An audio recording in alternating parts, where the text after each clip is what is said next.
These drivers right now all in contention for that final playoff spot. Ross Chastain, Dakota Armstrong, Jeremy Clements, Ryan Sieg, and Blake Cook all right there in the mix. Big shakeup after a couple of road course races, and this is how things look right now as we head into a very tough and demanding race this weekend.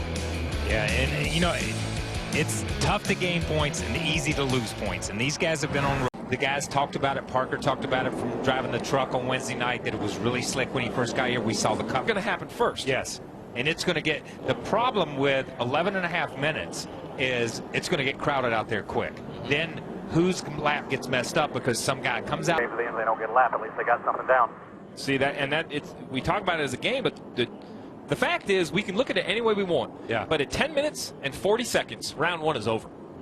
And the top 24 cars advance, and someone is going to miss the race. I'm really surprised. We talked to Greg Galding during the rain delay. He's the car that's going to miss the race if this practice or this qualifying didn't happen. If I was the 60 car, I'd be at least putting a lap on the board. Yeah, be trying to get something down that it would at least possibly hold up in the top 40. Ryan Sieg is going to set the pace right here. He's had enough waiting.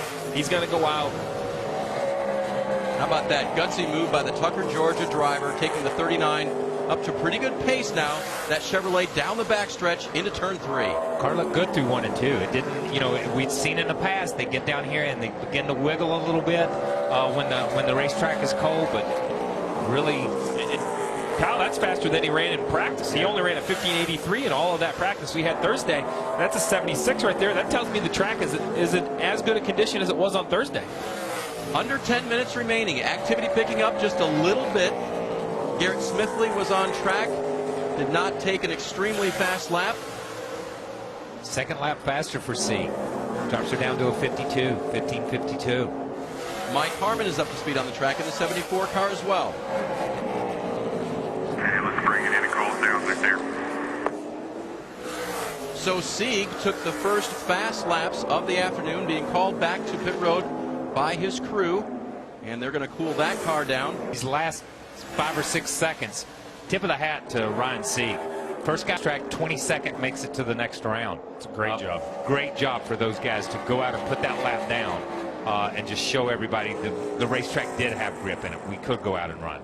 Yes, they're going to get in as deep as they can and go back to the gas, and we see Ryan Sieg, first car out again. I mean, it worked for him in the last one, but this is where you pick it up just a little bit. These guys will pick up their step, pick it up, drive a little deeper, get on it a little quicker, push it a little farther, and we'll see guys that'll make a mistake and may not make that top 12, even though they've got a pretty good race car. So you've got to hit your marks here no matter what.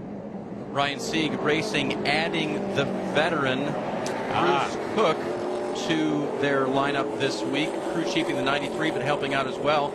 And a penalty right now on the 39, guys. Well, so he has a plan line. So the rule is you have to leave their pit stall on the backstretch, roll around the apron of 3 and 4, come down the front stretch pit road, but you have to blend on the racetrack on the exit of turn 2, which is about here.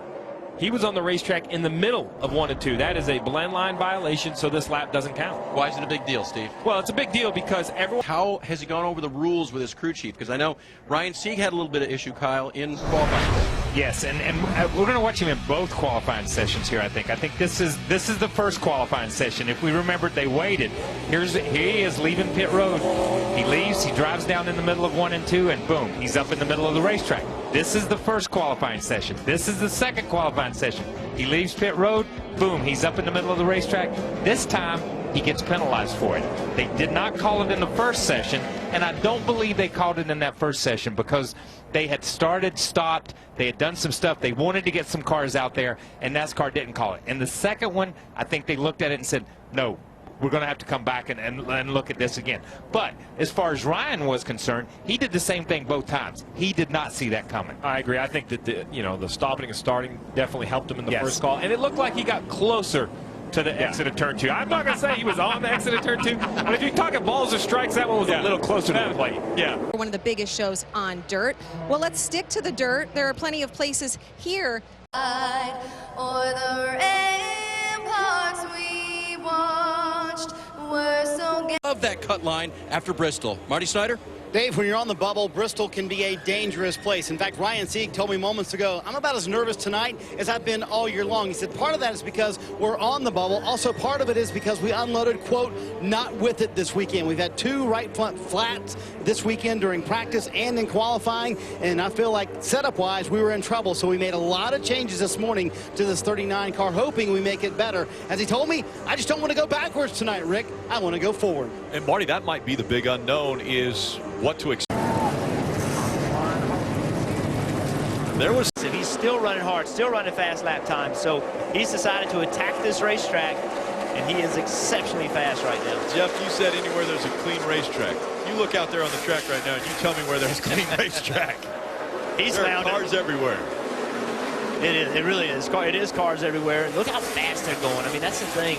You know, this little half-mile racetrack, things happen so fast because the cars are going so fast. And if you're Kyle Larson, you look in front of you, they're too wide. What are you going to do? Where are they going to go? So you have to use a little bit of patience as you're trying to work your way through this traffic. Dave Burns. Remember, we talked about Ryan Sieg before the race. They've had problems with the car, and he said they were off their game this weekend. Well, it got worse for him. They have a broken right rear shock mount. You see him going behind the wall. They have actually cut both of the rear shocks off the 39 car. They sent him out to see if he could possibly run like that, and he said, no way we can race like this. He made 1 lap, pulling the car in. Remember, he's on the chase bubble. He had 20 points to the good before this night started. We'll see how it shakes out by the end of the evening, Rick. Yeah, already lost a lot of points. He's only 5 points above that cut line now.